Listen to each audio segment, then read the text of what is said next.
Welcome to the Deep Dive. Today we're really getting into something foundational, the book of Leviticus. From the King James Version of the Bible. It's the third book of Moses, right? That's right. And it basically lays out all these laws, these regulations that the Lord gave to Moses for the Israelites. Yeah, sort of a handbook for how they should, relate to God and each other. Exactly. And what's quite interesting about how we're approaching this is our source material, it's a dramatized audio transcript. Right, from YouTube. Yeah, so that immediately brings up the importance of the spoken word, how these laws were likely passed down, orally through recitation. Makes sense. So our mission then for this deep dive is to unpack the core ideas, the specific instructions, mainly in those early chapters, let's say roughly chapters 1 through 24, based on the outline. We want to get a feel for the ancient practices, what they might have meant. And hopefully offer some maybe surprising insights for anyone curious about this book. It often gets skipped over, doesn't it? It does. It can seem quite dense. Okay, so let's jump in. A huge theme right at the start is offerings. Absolutely central. It's not just like random donations. It's a whole system. Structured rituals. Very structured, all designed to manage that relationship between the people and God. These first chapters just meticulously lay out different kinds of offerings. Okay, let's start with chapter 1, burnt offerings. Right. And the level of detail here is, well, it's something else. It really is. So if you're bringing an offering from your cattle, your herd, Yeah. it couldn't just be any animal? No, had to be a male. A male without blemish? Perfect. Perfect. And it had to be voluntary, of his own voluntary will. And where did this happen? Right at the door of the tabernacle, before the Lord. And there's this bit about laying your hand on the animal's head for atonement? Yeah, that laying on of hands it's a really potent symbol, like transferring something, maybe sin or identity, onto the animal. Atonement. So making things right, fixing the relationship. That's the core idea, yeah. Making amends, restoring harmony. Then the animal is killed. And the priests, Aaron's sons, they have a critical job with the blood. Sprinkling it. Sprinkling it all around the altar. Then the animal's prepared, skinned, cut into pieces. Very specific. And the setup on the altar sounds almost ceremonial. Definitely. Wood arranged just so, fire prepared. Then specific parts, the head, the fat, are placed on the wood. And get this, the inwards and the legs had to be washed with water first. Huh. Why wash them? Well, likely for purity, ensuring everything placed on the altar was clean, both physically and perhaps symbolically. And the whole thing is called a burnt sacrifice, an offering made by fire of a sweet savor unto the Lord. That phrase pops up a lot, sweet savor. It does. It basically signifies God's acceptance, that the offering was received favorably, that it pleased God. It's about restoring that harmony. Okay, so the intention and the way it was done mattered just as much as the act itself. Absolutely. Precision was key. And notice if the offering was from the flock, sheep or goats. Still male, still without blemish. Yes, but killed on the north side of the altar. North side specifically. Wow. A small detail, but important enough to write down. And birds. Turtle doves or young pigeons. Even more unique. No skinning, no cutting up. The priest wrings off its head. Wrings it off. Yeah. Burns the head, the blood's wrung out the side of the altar. And even the crop and feathers. Have a designated spot, east side by the ash place. And they weren't divided, just burned whole. The sheer level of detail is astounding. Yeah. Really makes you think about how central these acts were. It underscores the seriousness and the precision expected in their worship. Okay, moving to chapter 2. Meat offerings. Right, so not animals this time. No, this is fine flour, oil, and frankincense. Frankincense, like incense. Exactly. So you pour oil on the flour, add the frankincense, bring it to the priests. And the priest does something with a handful. Takes a handful, calls it the memorial, and burns that on the altar. Again, sweet savor. And the rest. Belongs to Aaron and his sons. It's called most holy. So part for God, part for the priests. A shared thing. In a way, yes. And there are variations, too. Like how it's cooked. Yeah, baked in an oven, unleavened cakes or wafers with oil. Or baked in a pan, unleavened, mixed with oil, broken in pieces, more oil poured on. Or even a frying pan. Each with its own little twist. But always that memorial portion burned for the Lord. And some things were forbidden in these fire offerings. Right. No leaven like yeast and no honey. No honey. Why not? The text doesn't explicitly say why, but common interpretations suggest they might have been associated with pagan practices or fermentation, which was generally avoided in offerings meant to be pure.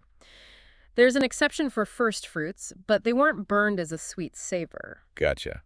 But one thing was always required. Salt. Always salt. It's called the salt of the covenant of thy God. Salt of the covenant. That Oh. sounds significant, like preservation, permanence. Exactly. It emphasizes the enduring nature of the covenant relationship. It's woven right into the offering. Powerful. Even the first fruits offering, green ears of corn. Gets its own process. Dried by fire, beaten, oil, frankincense, burn a memorial, acknowledging God's provision right from the start of the harvest. Okay, then chapter 3, peace offerings. These feel different somehow. They do seem more about fellowship, maybe thanksgiving, communion. What could you offer? Herd or flock, male or female this time, but still, without blemish. Same initial steps.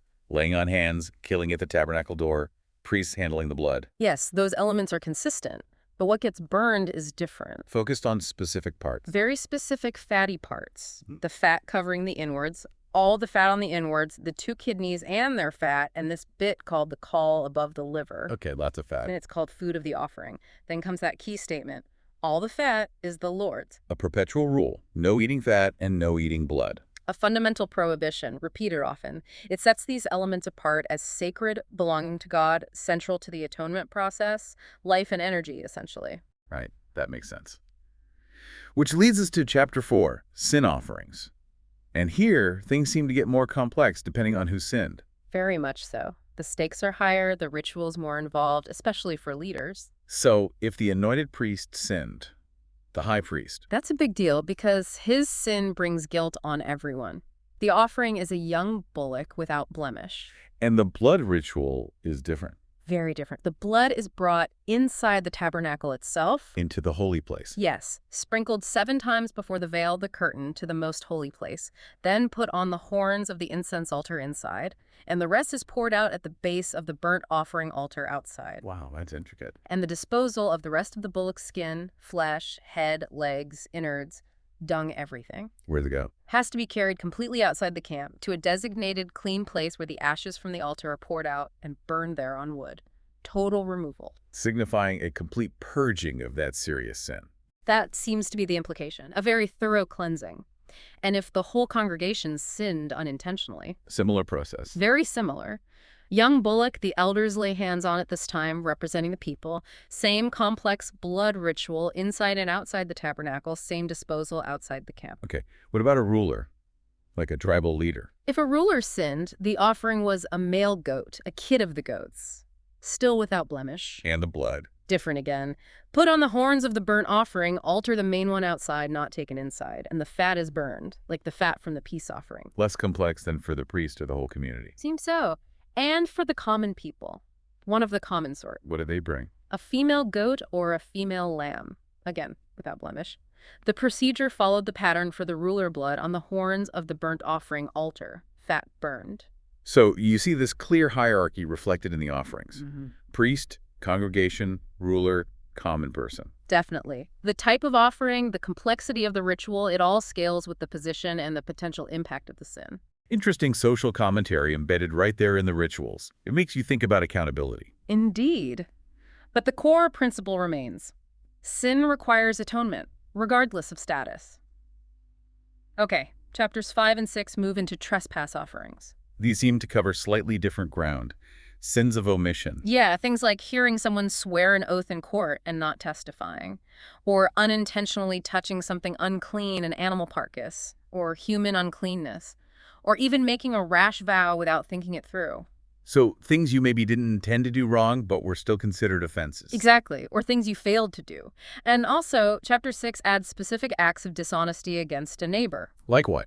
Lying about something someone entrusted to you, or something found or obtained through violence or deceit, actual wrongs against another person. And the offering for these trespasses. It varied based on ability, which is quite significant. The standard was a female lamb or goat. But if you couldn't afford that, You could bring 2 turtle doves or 2 young pigeons, one for a sin offering, one for a burnt offering. and if even that was too much, Then a 10th part of an ephah of fine flour, just the flour. Significantly, no oil or frankincense was added. why no oil or frankincense here? Because it's specifically a sin offering, representing the bare minimum required for atonement and poverty, without the usual elements that signify celebration or richness, like oil and frankincense. It highlights a certain accessibility, a fairness. That's quite compassionate, actually, allowing everyone a way to make amends. It seems so. And for those specific trespasses in Chapter 6 involving dishonesty, Lying, stealing by deceit. it wasn't just the offering a ram without blemish this time. You also had to make restitution. Pay it back. Pay it back, plus add a fifth of the value. So 120%. Wow.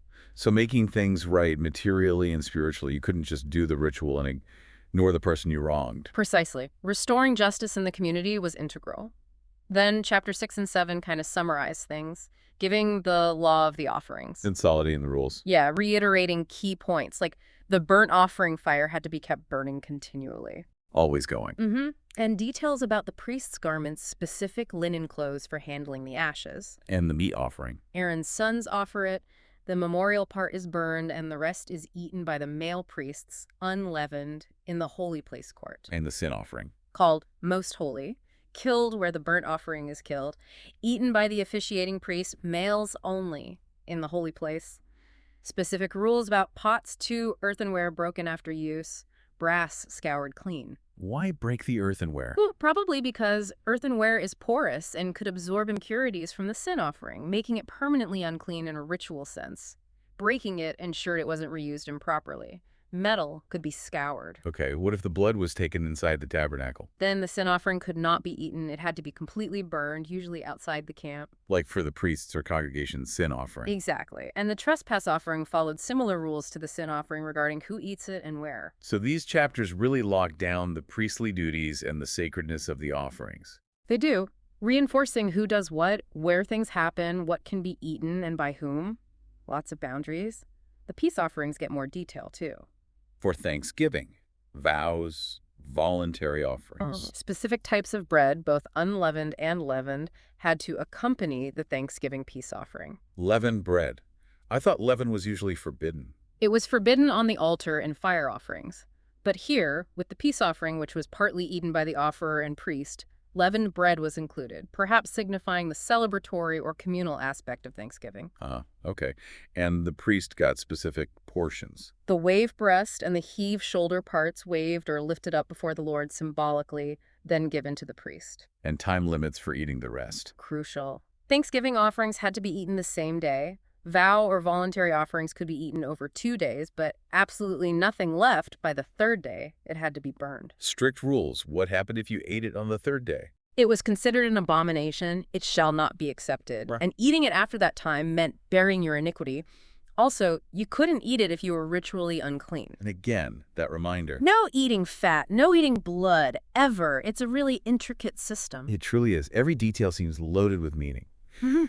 Okay, let's shift gears to chapters 8 through 10. The consecration of Aaron and his sons, setting up the priesthood. A major event. Moses is acting on God's direct command, gathering everyone. Starts with washing. Washing Aaron and his sons' purification. Then comes the dressing of Aaron. And the garments are incredibly specific. The coat, girdle, robe, ephod, The breastplate with the Urim and Thummim, those mysterious objects for discerning God's will. and the mitre, the turban, with that golden plate on the front saying, Holiness to the Lord. Each piece laden with symbolism about his role and authority. And the anointing. With special oil. Anointing the tabernacle itself, the altar, all its vessels, and then pouring it on Aaron's head, consecrating everything, setting it apart as holy. Then come the sacrifices for Aaron himself. Yes. First, a sin offering a bullock. Laying on of hands, blood rituals similar to the priest's sin offering we discussed earlier, fat burned, the rest disposed of outside the camp. Followed by a burnt offering. A ram. Laying on of hands, blood sprinkled, the whole ram cut up and burned as a sweet savor. Then another ram. Yes, the ram of consecration. This one has a really unique ritual. What happens with its blood? Moses takes some blood and puts it on the tip of Aaron's right ear, the thumb of his right hand, and the big toe of his right foot. Ear, thumb, toe. What's that about? It's generally interpreted as dedicating his hearing to God's word, his actions, his service, and his path in life entirely to God's service. Wow. And his sons too. Same procedure for his sons, then more blood sprinkled on the altar. And there's an offering involving fat and bread. Yeah, the fat portions, the rump, kidneys, liver covering, the right shoulder, plus one of each type of unleavened bread from a basket, all placed in the hands of Aaron and his sons. And they do what with it? They wave it before the Lord, a wave offering. Then Moses takes it back and burns it on the altar on top of the burnt offering. So presented, then offered up. Right. And the breast of this ram is also waved, but that becomes Moses's portion as the officiant in this ceremony. Okay, then one more symbolic act. Moses takes some of the anointing oil and some of the blood from the altar and sprinkles it on Aaron, his clothes, his sons, and their clothes. A final, complete sanctification. Then they had to stay put. For 7 days, they had to boil the flesh of the consecration ram at the door of the tabernacle and eat it there, along with the bread. And they could not leave the entrance of the tabernacle for 7 full days and nights. 7 days, a period of intense dedication setting them apart. Exactly. A transition period, fully immersing them in their new sacred status. Chapter 9 then shows Aaron performing his first priestly duties after this. Putting it all into practice.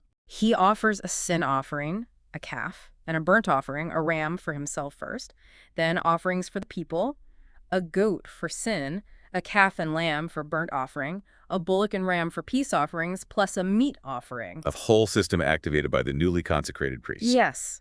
And then something extraordinary happens. The climax of the consecration. Aaron blesses the people. Moses and Aaron go into the tabernacle, come out, bless the people again, and then the glory of the Lord appears to everyone. Wow, how? What did they see? The text says, the glory appeared, and then fire came out from before the Lord and consumed the burnt offering and the fat on the altar. Divine fire. Yes, a direct sign of God's presence and acceptance. The people's reaction, they shouted and fell on their faces, awe, reverence, maybe fear. An incredible high point.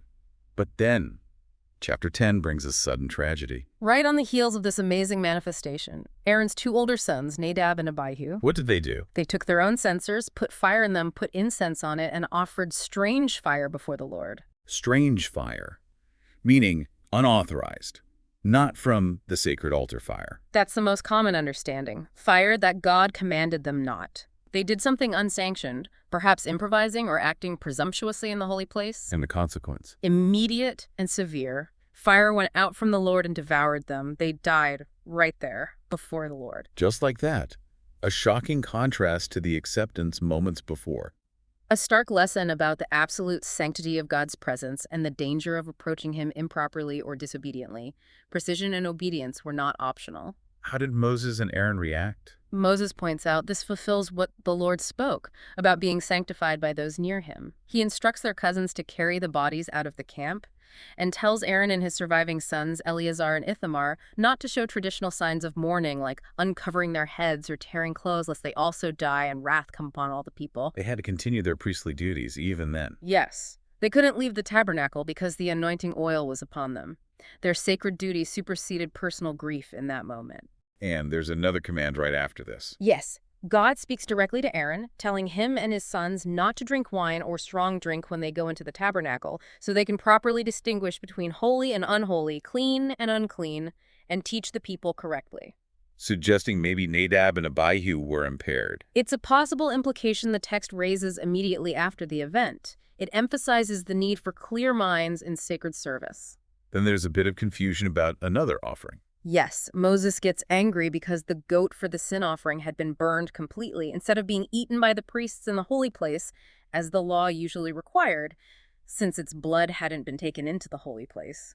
But Aaron explains. Aaron justifies it, saying after such terrible things had happened, the death of his sons, if they had eaten the sin offering, would it have been accepted by the Lord, implying their grief and the shock might have rendered them unfit to eat it. And Moses accepted that explanation. Yes, the text says when Moses heard that, he was content.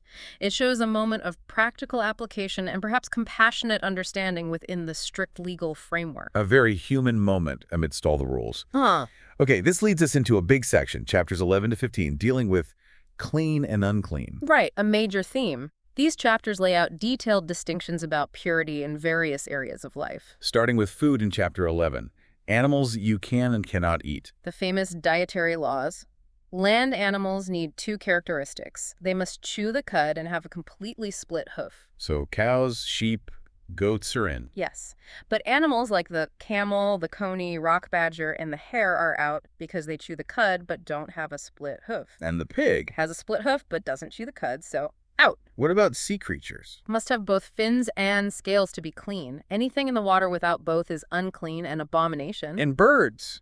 The text lists specific unclean birds, mostly birds of prey, scavengers, and certain water birds. It doesn't give a general rule like for land animals, just lists the forbidden ones. And touching carcasses. Touching the carcass of an unclean animal makes you unclean until evening. Touching the carcass of a clean animal that died naturally or was killed by another predator also makes you unclean. You need to wash your clothes. So avoiding contact with death and decay seems important. Very much so. And then there's a list of unclean creeping things, or swarmers. Like weasels, mice, lizards. Yes, weasels, mouse, tortoise, ferret, chameleon, lizard, snail, mole. Their dead bodies are highly contaminating. Contaminating what? Anything they fall on. If it's an earthenware pot, it has to be broken. Wooden vessels, clothing, sacks, skins need to be put in water until evening. Food or drink in an open vessel becomes unclean. Even ovens and stoves could become unclean and need breaking. Wow, that impacts daily life significantly. Spilled food, a mouse in the pantry. Absolutely. These rules would require constant vigilance. It's a whole system of maintaining ritual purity. Beyond just hygiene, right. It's symbolic. Definitely. Hygiene might be a byproduct, but the main driver seems to be drawing lines between holy and common, pure and defiled, life and death, order and chaos, setting Israel apart. Okay. Chapter 12 moves to purification after childbirth. Yes. A woman is considered ritually unclean after giving birth. For how long? It differs. For a male child, 7 days of primary uncleanness, like menstruation, followed by 33 days of purification where she can't touch holy things or enter the sanctuary. Total 40 days. And for a female child? Double. 14 days of primary uncleanness, then 66 days of purification. Total 80 days. Why the difference? That's puzzled commentators for ages. It has. Many interpretations exist, none explicitly stated in the text. Some link it to mirroring Eve's role, others to sociological factors. It remains a complex point. And after this period, She brings offerings. A lamb for a burnt offering and a pigeon or dove for a sin offering. well, she's poor. Then she can bring 2 doves or 2 pigeons instead of the lamb. Again, that provision for poverty. Okay. Yeah. Then chapters 13 and 14 deal extensively with leprosy. Yes, but the Hebrew word, sara'ath, likely covered a wider range of skin diseases than just modern Hansen's disease. It's about ritual impurity associated with these conditions. And the priest acts like a diagnostician. In a ritual sense, yes. The chapters give incredibly detailed instructions for the priest to examine suspicious swellings, scabs, or spots. What were they looking for? Signs like the hair in the spot turning white, the plague appearing deeper than the skin, the presence of raw flesh within the spot, or if the condition spread after an initial observation period. So they isolate the person. Yes, if unsure, the priest would shut up the person for 7 days, then re-examine, maybe another 7 days.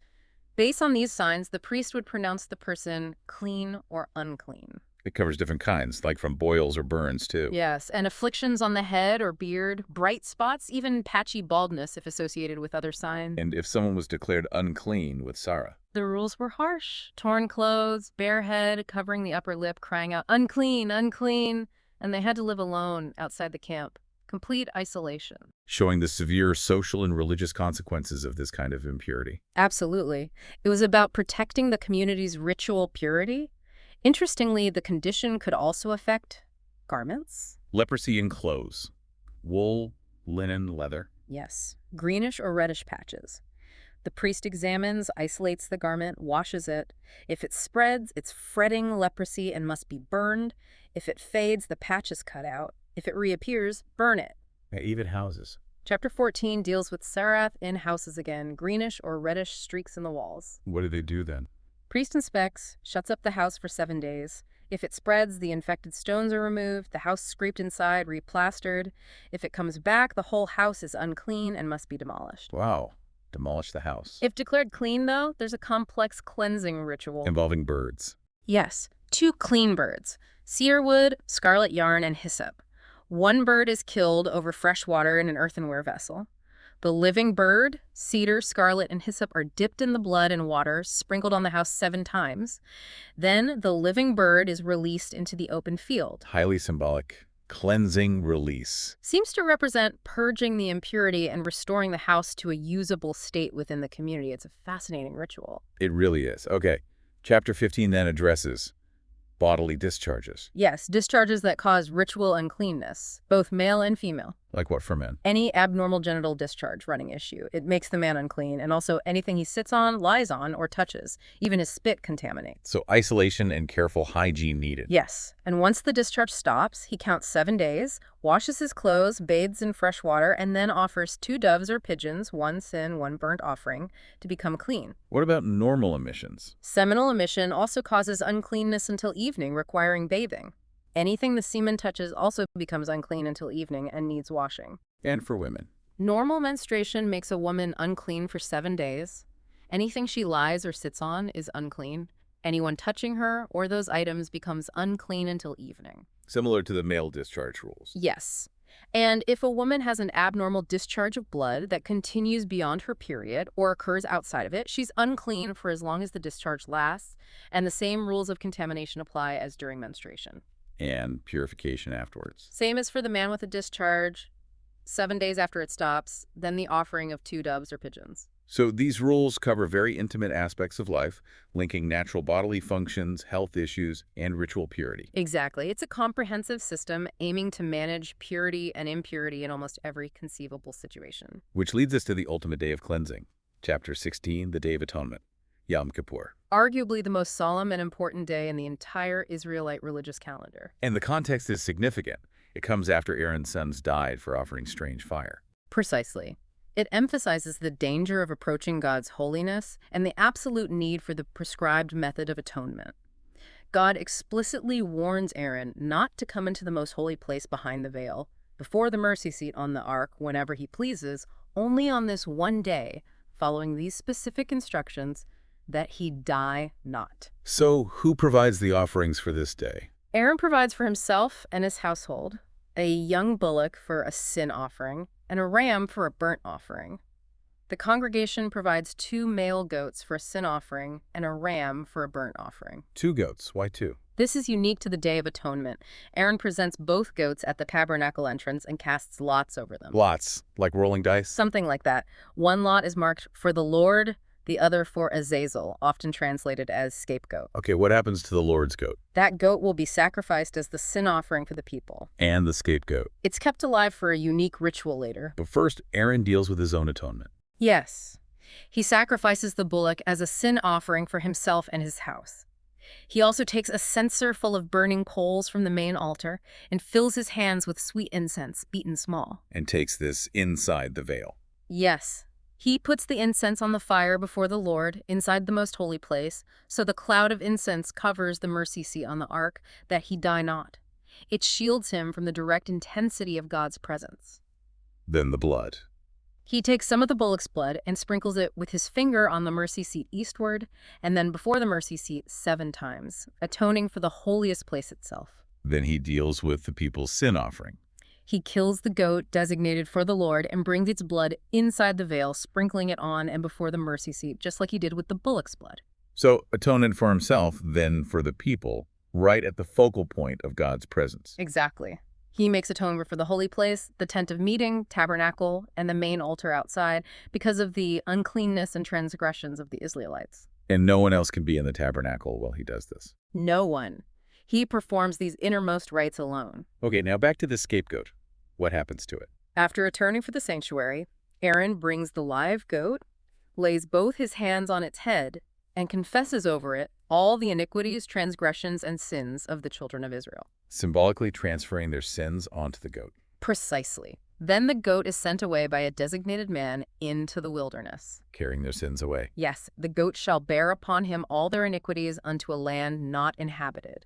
A complete removal of sin from the community. A powerful image. What happens after that? Aaron goes back into the tabernacle, takes off the special linen garments he wore for the inner sanctuary rituals, washes himself, puts on his regular priestly garments, and then offers his burnt offering and the people's burnt offering. And the animals used for the sin offerings. The bullock and the goat whose blood went inside. Their carcasses, skin, flesh, dung are carried outside the camp and burned completely, just like the priest's sin offering earlier. Those handling them need to wash afterwards. And this whole day was commanded as an annual event. Yes, a perpetual statute. On the 10th day of the 7th month. What were the people supposed to do? Afflict your souls, usually understood as fasting, repentance, self-denial, and do absolutely no work, neither native Israelite nor the stranger living among them. It's a national day of cleansing and reconciliation with God. It really ties together so many themes: priesthood, sacrifice, sin, atonement, purity, God's presence. It's the pinnacle of the sacrificial system described in Leviticus. Okay, chapter 17 then adds some crucial regulations about sacrifices and blood. Reinforcing some things. Yes, and centralizing worship. It strictly requires any animal intended for slaughter, ox, lamb, goat, that could potentially be an offering, even if just for food, must be brought to the door of the tabernacle to be offered as a peace offering. So no sacrificing out in the fields or at home. Exactly. This was to prevent them from offering sacrifices to devils or goat demons, likely meaning pagan deities or spirits associated with the wilderness, which they might have been tempted to do. All legitimate sacrifice happens at God's designated place. Centralizing control and worship. And then, the strongest prohibition yet against eating blood. We've heard this before, but it's emphasized again. Very strongly. Applies to Israelites and strangers. Any soul that eats any manner of blood shall be cut off from his people. And the reason given. For the life of the flesh is in the blood, and I have given it to you upon the altar to make an atonement for your souls. For it is the blood that maketh an atonement for the soul. Life belongs to God. Blood represents that life. And its only permitted use, beyond sustaining life in the body, is for atonement on the altar. That's the core theological statement here. Even if you hunt a clean animal or bird, You have to drain the blood. pour out the blood and cover it with dust, respecting its life-giving connection to God. And if you eat an animal found dead or torn by beasts, You become unclean and need to wash your clothes and bathe, unclean until evening. If you don't, you bear his iniquity. Okay, chapter 18 then shifts to another major area: forbidden sexual relations. Yes, a foundational chapter for defining family structure and sexual ethics. It starts by warning them not to follow the practices of Egypt, where they came from, or Canaan, where they're going. It's hitting them apart morally. Definitely. Then it lists specific prohibited relationships, mostly centered on incest. Right. Uncovering the nakedness, a euphemism for sexual relations, of your father, mother, father's was wife, stepmother, sister or half-sister, granddaughter, aunt, father's or mother, sister, uncle's wife, daughter-in-law, brother's wife. A comprehensive list defining the boundaries of family. Yes. Also prohibits relations with a woman and her daughter, and her granddaughter, and taking your wife's sister as a rival wife during your wife's lifetime. Beyond incest, what else? Adultery, lying with your neighbor's wife. Offering children to Molech, a specific pagan deity associated with child sacrifice. That's horrifying. It is. Also, male homosexuality. Thou shalt not lie with mankind as with womankind. It is abomination. Yeah. And bestiality for both men and women. A clear set of prohibitions defining acceptable sexual conduct. And the chapter ends with a stark warning. Don't defile yourselves with these things, because this is how the previous nations of Canaan defiled themselves, and why the land vomited them out, defiling the land itself through immoral behavior. So their staying in the land depended on avoiding these practices. That's the strong implication. Their moral conduct was tied to their covenant relationship and their right to the land. Okay, chapters 19 and 20 broaden the scope to all sorts of moral and religious laws. This feels like the practical application of holiness in daily life. Exactly. Chapter 19 starts with that famous command, "Ye shall be holy, for I, the Lord your God, am holy." Setting the standard. What follows? Reverence for parents, keeping the Sabbath, avoiding idols, rules for peace offerings, eat within 2 days, rules for harvesting. Leaving food for the poor. Yes, leaving the corners, pi'as mohar, and the gleanings for the poor and the stranger. Social justice embedded in agricultural practice. Then a series of thou shalt nots. Many. Don't steal, don't deal falsely, don't lie, don't swear falsely by God's name, don't defraud your neighbor or withhold a worker's wages overnight. Basic fairness and honesty. Don't curse the deaf or put a stumbling block before the blind. Protect the vulnerable. Don't pervert justice. Don't show partiality to the poor or deference to the great. Judge righteously. Impartial justice.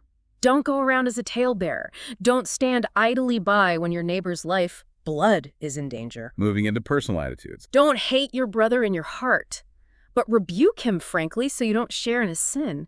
Don't seek vengeance or bear a grudge. And then the pinnacle, thou shalt love thy neighbor as thyself. Wow, it's huge.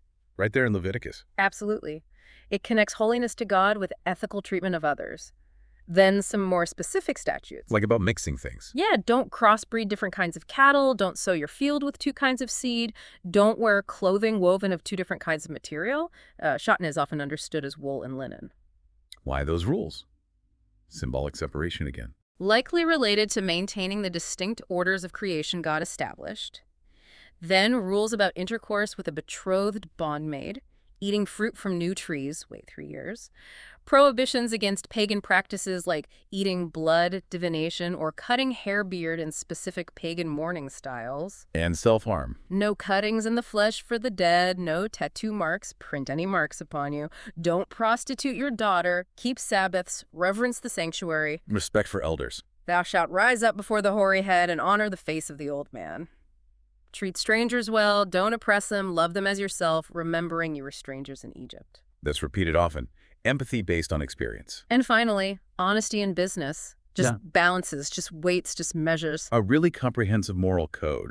Chapter 20 then seems to add the punishments. Yes. Chapter 20 revisits many of the serious offenses, particularly sexual and religious ones, and specifies the penalties, which are often severe. Like giving seed to Molech. Death by stoning by the whole community. If the community fails to act, God himself will cut that person off.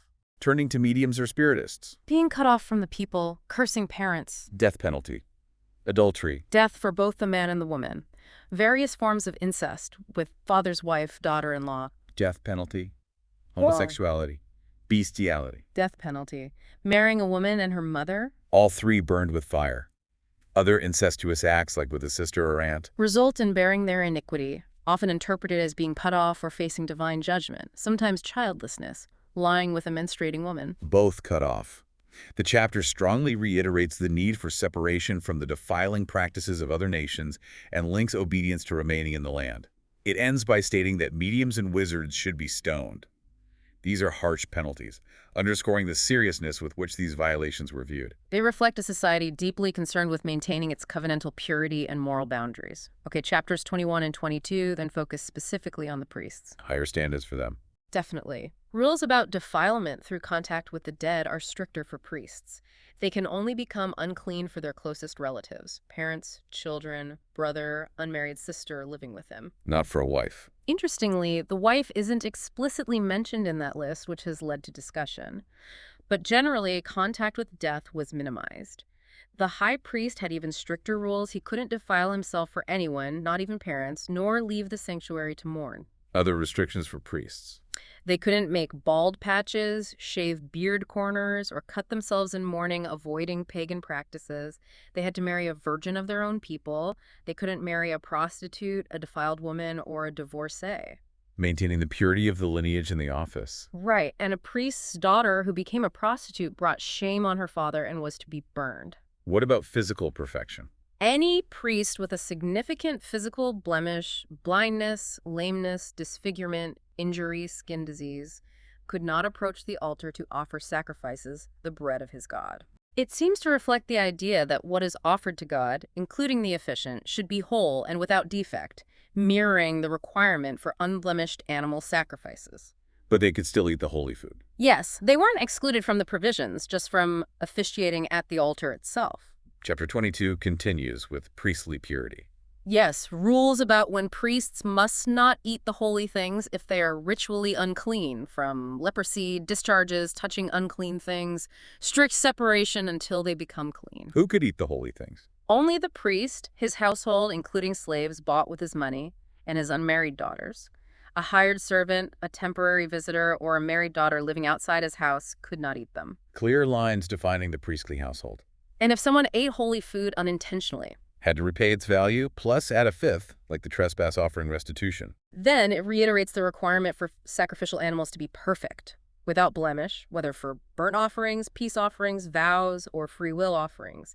Lists specific disqualifying blemishes: blind, broken, maimed, warts, scurvy, etc. Can't offer anything defective. No. Also, an animal couldn't be offered until it was 8 days old. And you Yeah. couldn't kill a mother, cow, or ewe, and her young on the same day. A measure of compassion, perhaps? Seems likely. And rules for Thanksgiving sacrifices, again, eat it the same day, leave none till morning, reinforcing gratitude and preventing misuse. Okay, chapter 23 lays out the religious calendar, the holy days or feasts. A very important chapter organizing their year around sacred time. It lists the feasts of the Lord, the appointed times for holy convocations, gatherings. Starts with the Sabbath. Yes, the weekly seven is the foundational holy day, a day of solemn rest, holy convocation, no work. Then the annual feasts. Passover, Pesach, on the 14th day of the first month, followed immediately by the Feast of Unleavened Bread for 7 days. No leaven allowed, holy convocations on the first and seventh days, special offerings. Commemorating the Exodus. Exactly. Then comes the Feast of First Fruits. When was that? On the day after the Sabbath, during the Unleavened Bread week, the priest waves a sheaf of the first barley harvest before the Lord. Special offerings accompany it. No eating new grain until this is done. Acknowledging God's provision at the start of harvest. Then you count 7 full weeks from that day, 50 days. leading to the Feast of Weeks, Shavuot or Pentecost. A new grain offering is brought 2 loaves of leavened bread made from the first wheat harvest, waved before the Lord. Holy convocation, no work, special sacrifices. Celebrating the wheat harvest, later associated with the giving of the law at Sinai. Right.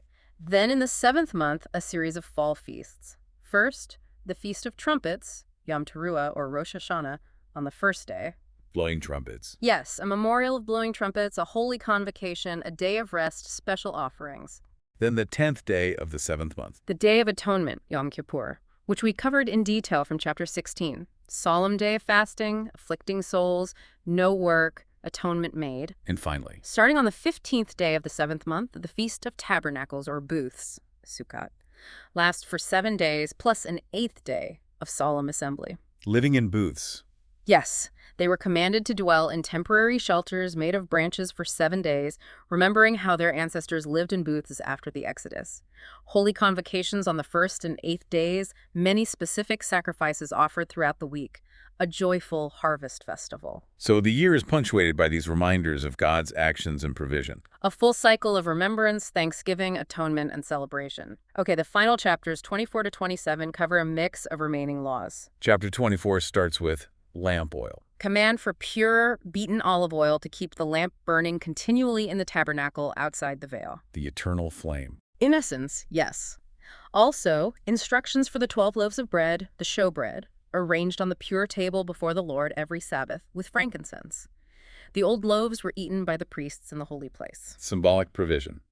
Then an incident. Yes, a case of blasphemy. The son of an Israelite woman and an Egyptian father gets into a fight and blasphemes the name, God's name, and curses. What happens? He's put in custody while Moses seeks God's will, the judgment. Take him outside the camp, let all who heard him lay hands on his head, transferring guilt, and the whole congregation stones him. Establishing the law against blasphemy. Yes, anyone who curses God shall bear his sin and be put to death, whether stranger or native. This section also includes the principle of lex talionis, measure for measure justice. Eye for eye, tooth for tooth. Breach for breach, eye for eye, tooth for tooth. As he has injured a man, so shall it be done to him. Same law applies if you kill an animal, make restitution, or kill a human, put to death. One law for the stranger and the native. Okay, chapter 25 introduces the sabbatical and jubilee years. Concepts of rest and release extending beyond the weekly Sabbath. Every 7th year, the land itself gets a Sabbath. No sowing, no pruning, no reaping volunteer growth for profit. Just rest for the land. Letting the land recover. And after 7 cycles of this, After 7 sabbatical years, 49 years, the following year, the 50th year, is the Jubilee year, Yovel. what happened in the jubilee? A trumpet blast proclaims liberty throughout the land on the Day of Atonement. 2 main things happen. All Israelites who had become indentured servants due to debt are released and returned to their families. And all ancestral land that had been sold reverts to its original family owners. A massive economic and social reset, preventing permanent land alienation and debt slavery. Exactly. Land was ultimately seen as belonging to God, leased to the families.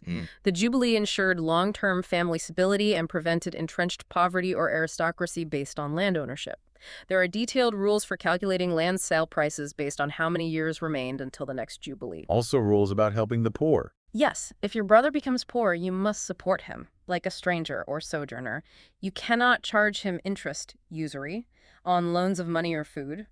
Generosity is commanded. It rules about Israelite servants. If an Israelite sells himself to you due to poverty, you must not treat him as a bondservant, like foreign slaves, but as a hired servant or temporary resident.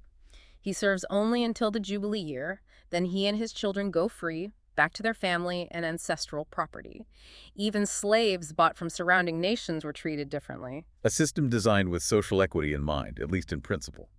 Chapter 26 then feels like a big closing statement. It is a powerful section of blessings and curses, directly linking obedience to prosperity and disobedience to catastrophe. Starts with fundamentals. Avoid idols, keep Sabbaths, reverence the sanctuary, then the blessings for obedience. Timely rain, abundant harvests, peace in the land, victory over enemies, fruitfulness, many children. God dwelling among them, I will walk among you and will be your God and you shall be my people. The ideal covenant relationship. But if they disobey, a terrifying list of escalating curses. Terror, disease, famine, defeat by enemies, subjugation. If they still don't listen, the punishments intensify sevenfold. like what? Wild beasts killing their children and livestock, plagues, sword, pestilence, siege, eventually even cannibalism and desperation. Utter desolation of the land, cities wasted, sanctuaries destroyed, scattering among the nations. A horrifying picture of covenant breakdown. Is there any hope offered? Yes, right at the end. If in exile they confess their iniquity and their ancestors' iniquity and humble themselves, God will remember his covenant with Jacob, Isaac, and Abraham and remember the land. He won't utterly destroy them or break his covenant. There's a path back through repentance. Wow. A very intense chapter. Finally, chapter 27 deals with vows. Yes, laws concerning things dedicated to the Lord by vow. How to value persons, animals, houses, or fields dedicated to God, and how they can be redeemed, bought back. Valuing people. How did that work? The sanctuary set standard valuations based on age and sex. By example, a male aged 20-60 was valued at 50 shekels of silver, a female at 30. If someone vowed a person, themselves or another, to the Lord, that monetary equivalent was due to the sanctuary. Provisions existed for the poor who couldn't afford the standard valuation. And redeeming animals or property. A clean animal vowed couldn't be substituted, it became holy. An unclean animal could be redeemed by adding a fifth to its assessed value or sold. Houses or fields could also be redeemed by adding a fifth to their value. Complex rules applied to redeeming ancestral land versus land bought. What about tithes? The tithe, tenth of the land's produce, seed or fruit, and of the herd or flock, every 10th animal passing under the rod, is declared holy to the Lord.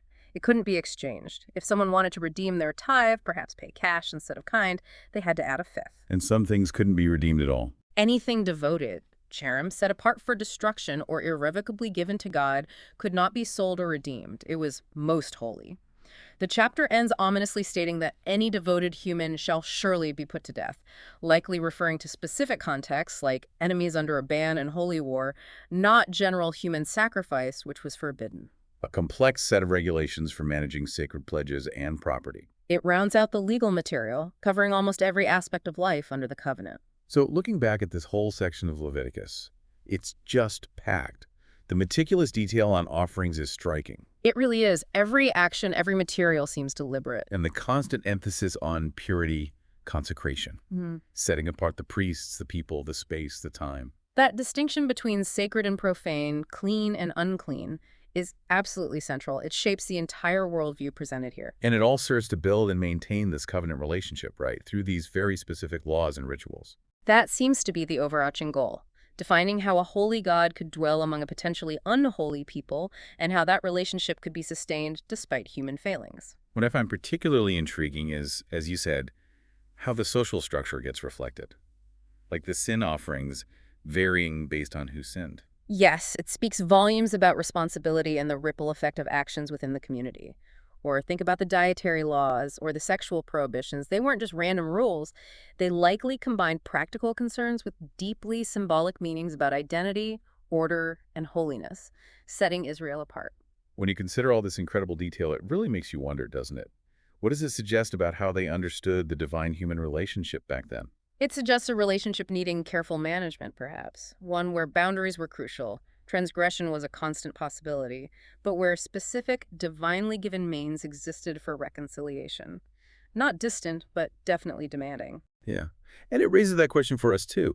How does understanding these ancient, sometimes strange-seeming practices maybe inform how we view later religious thought ethics? In Judaism, Christianity, Islam. That's a huge question. How were these laws interpreted, adapted, spiritualized, or even superseded over time? It's a long and fascinating history. Absolutely. For anyone wanting to dig deeper, there's so much more. You could look into the historical context, compare these rules to other ancient Near Eastern law codes or religious Or practices. explore the centuries of theological interpretation. What did later Jewish sages or Christian theologians make of these rituals?